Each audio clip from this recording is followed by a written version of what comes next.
it's been the ambition of millionaires to have their heads frozen in liquid nitrogen, and at some point in the future, when we can cure many diseases like cancer and things, we'll simply revive them and in that sense attain a certain amount of immortality. Well, the devil is in the details. First of all, if you suddenly freeze the human body, the problem is that ice crystals begin to form inside the cells. As the ice crystals expand, they rupture the cells. So in other words, freezing the human body seems to work only superficially. But if you look at the human tissue under a microscope, you find massive tearing and disruption of cell walls. Now you may say to yourself, now wait a minute, fish do it, right? Don't they simply get frozen solid in wintertime? Frogs, aren't they being able to thaw themselves out when it's springtime from a block of ice? And the answer is yes, but they do it with antifreeze, that is glucose. Here's how it works. You know you put antifreeze inside your car, so even though outside everything can be frozen solid, but inside your car liquids still flow normally, and so your car still runs. In the same way, glucose is an antifreeze for frogs and certain fish, that their bodies could still be in liquid form with blood circulating, even though they are frozen solid on the outside. Now, this doesn't mean that at some point in the future, we might be able to create a natural kind of antifreeze for the human body. However, at the present time, the levels of glucose found in frogs and fish that enable them to undergo sustained animation would kill a human being. So it would take genetic engineering. So I'm not saying it's impossible. I'm just saying that those organizations that advertise that you can live forever this way may be misleading the public, because when the body is thawed out, what you have is dead tissue. Hello everyone, my name is Dominic. As you probably already noticed, our world is changing faster and more rapidly than ever before. As these changes take place, it becomes increasingly difficult to filter through all the information. Some people are telling us that life after death is possible. And no, I'm not talking about Jehovah's Witnesses. I'm talking about cryonics, the cryogenic preservation of humans. In other words, the freezing of legally dead people to liquid nitrogen temperatures where physical decay essentially stops. It sounds crazy, but cryogenically preserved people are hoping that in the future we possess the technology advanced enough where vital restoration to youth and good health are possible. Me and my team explored the possibility of cryogenic death, and also the many problems facing such a distant prospect. Now I'll pass it over to Tilda, who will discuss the very beginning of cryogenics industry. Have you ever dreamt about traveling into the future? Then maybe you've heard about Cryonics.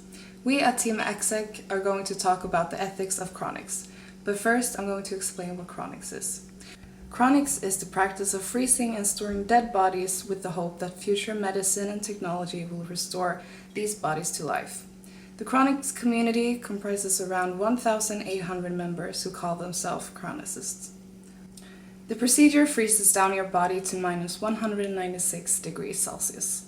If you want to freeze your brain only, it's called neuropreservation. The process of Cryonics ideally begins within the first 2 minutes after the heart stops beating, and preferably within 15 minutes of death to prevent bodily damage. Blood circulation and breathing are artificially restored, and a series of medications are administered to protect the brain from lack of oxygen. The goal is to keep the brain alive by present-day criteria for as long as possible to the procedure. The cost of your body being cryopreservant is between $28,000 to $150,000, depending on how much of your body you want to freeze. To pay this sum, most consumers also buy a life insurance policy from a cryonic company as a beneficiary. In 1967, Dr. James H. Bedford was one of the first people to enter a cryo capsule via Alcor Life Extension Foundation in Scottsdale, Arizona. Until this day, Dr. James H. Bedford remains in Alcor's care, and so does 85 other patients, and 891 are registered to be frozen. Alcor Life Extension Foundation is one of 4 Cryonics centers in the world. The other 3 is the Cryonics Institute, Oregon Cryonics, and CryoRus in Russia. The founder of one of the largest Cryonics centers is Robert C.W. Ettinger, who is also called the father of Cryonics. 1976, he founded the Cryonics Institute in Clinton Township, Michigan. Robert drew attention to the cryonic theory in 1964 when he published his book Prospect of Immortality.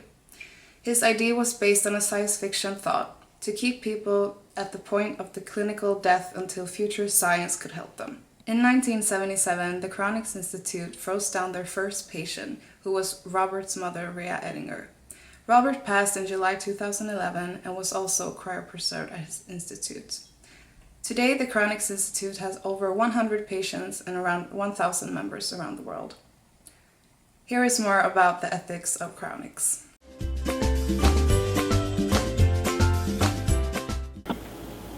What is ethics? We're going to define ethics and morals so we can all have a basic understanding as we go on with our presentation. Ethics is standards of behaviors in certain situations and how we should be acting. Moral standing is taking a person's welfare into account for the person's own sake. In our presentation, we will discuss what ethical approaches these companies missed.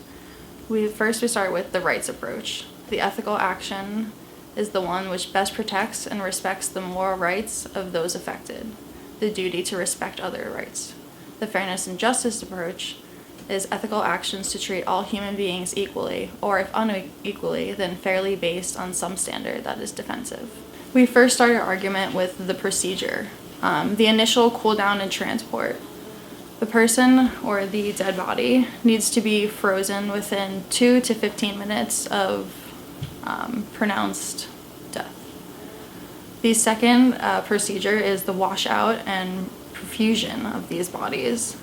They cannot be brought to hospitals since these are not medically trained people working on these bodies, so they bring them to funeral homes to work on them. They clamp their arteries and wash out the blood and fill it with a antifreeze solution to keep the body from freezing or getting ice all over it. The last stage, between stage 2 and 3, they actually drill 2 holes into the side of your skull to watch your brain to make sure that it is not shrinking too much, because during the process, your body retracts from the skull.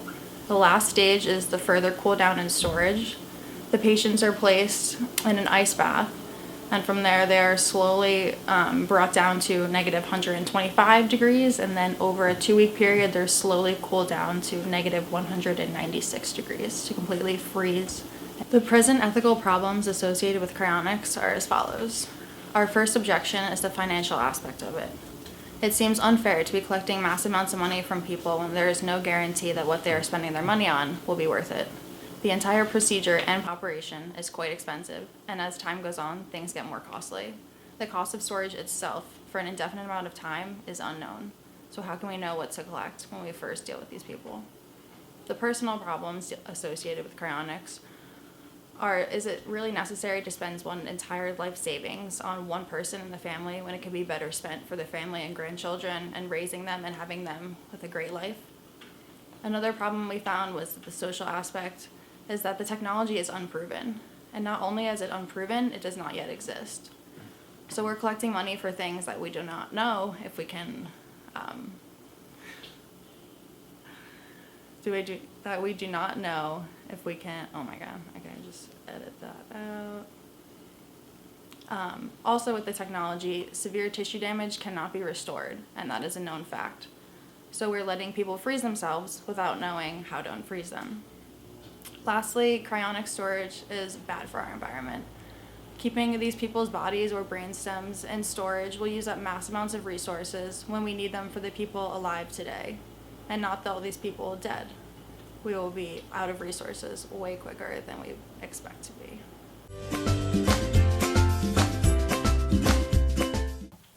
There are financial, legal, and personal issues that deal with cryonics.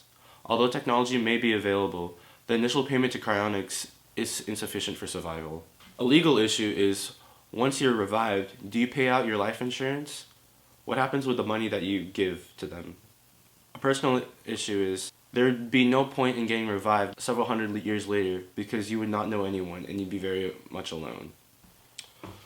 Another personal issue is, once you get revived and wake up, there would be a complete different identity shift, and your whole surroundings would be very futuristical, and you would not really know how to take it.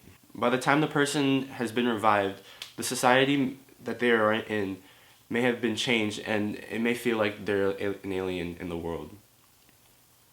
Alcor's response to this problem is that all humans, regardless of age, sex, or disability, have intrinsic value in society. To suggest that human beings have no intrinsic value, but only have value based on whether they contribute to society or whether others want them, is ethically questionable. If someone made the suggestion regarding care of the handicapped, the elderly, or indeed any medical patient, people would be shocked.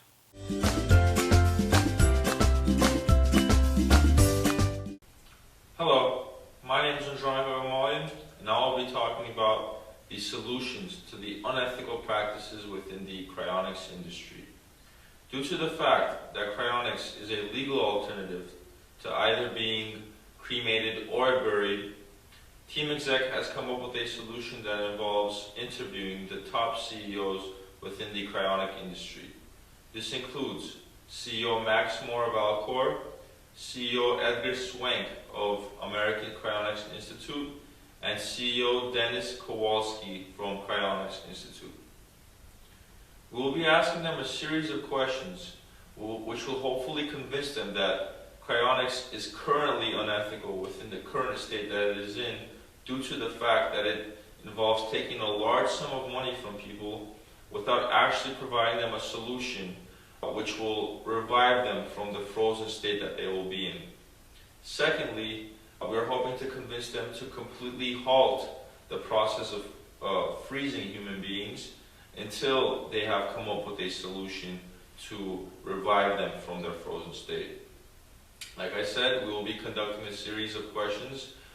This will include 3. First question would be, how is the Cryonics institution planning on reviving the unique characteristics of a dead human being when it is proven that within a period of 3 to 5 minutes, with lack of oxygen, the human brain is either dead or irreversibly damaged?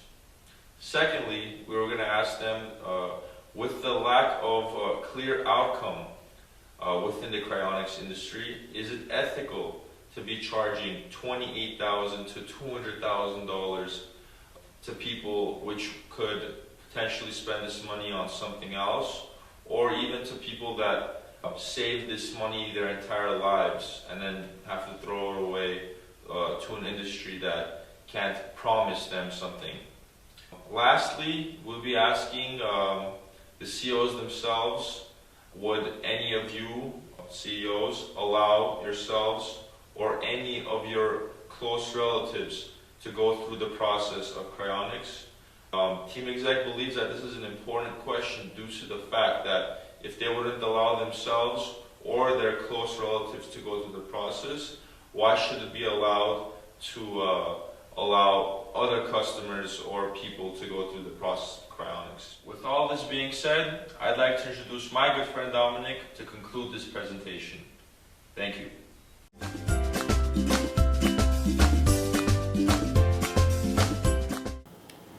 We discussed a lot today, and to wrap it all up, is cryonics morally permissible? No, it is not. Technically, the technology to revive frozen individuals could rise at any moment. However, that is highly unlikely. Experts are telling us it will take another 100 years before we even know if cryonics is possible, and not actually making it work, just knowing that it will ever work. As such, cryonics is a pseudoscience with no practical usage. It is therefore unethical to give false hope to potential patients and their families. This also raises the issue of body ownerships. Because there is no guarantee of revival, a cryonics company can do anything to you because you're essentially a corpse that they now possess. This includes the mishandling of your body, torture, and even experimentation. And before you can even become a corpse, cryonics lobbyists claim that assisted suicide is the best option for successful preservation, which then raises the issue of assisted suicide itself. Now, let's say that cryonic preservation and revival is possible in our future. Being brought back to life a few hundred years from now brings with it the prospect of alienation from your friends and family who have long passed. Not only is everyone you have ever known long gone, your social identity might be gone as well. Reintegration into the society of the future might cause us to lose our identity entirely, however different that society might be from ours. Cryonics is a distant prospect that belongs in that society of the future. We should not be devoting hundreds of thousands of family dollars towards an imaginary world of the future that we have no proof will ever materialize. Thank you.